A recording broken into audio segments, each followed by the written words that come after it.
పోలియోకి ఒకసారి వ్యాక్సిన్ వేసారనుకోండి, ఆ vaccine permanent cure. విన్నారా?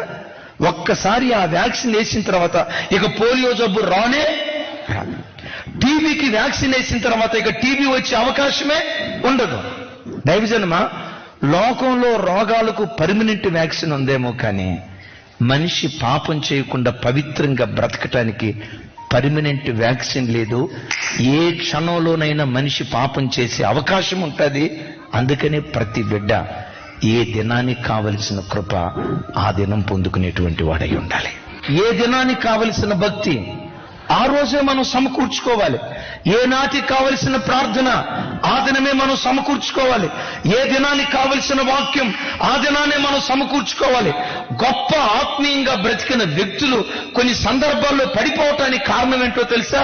నాకే ఇన్ని సంవత్సరాల విశ్వాస అనుభవం కలిగిన దాన్ని, నాకే ఇన్ని సంవత్సరాల విశ్వాస అనుభవం కలిగిన వాడిని ఈరోజు బైబిల్ చదవకపోతే ఏమైంది?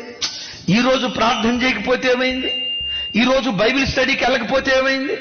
ఈ శనివారం ఉపవాస ప్రార్థనకి వెళ్ళకపోతే ఏమైంది?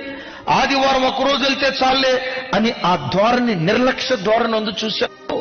నిన్నటి శక్తి మీద ఆధారపడే ఆ వ్యక్తిత్వమే గొప్ప ఆత్మీయుడు శరీరానుసారుడిగా మారటానికి అవకాశం ఉంది. అందుకని దైవజనమా, ఈ మాట బాగా గమనించండి. ఏ నాటి భక్తి ఆనాడే మనము సమకూర్చుకోవాలి.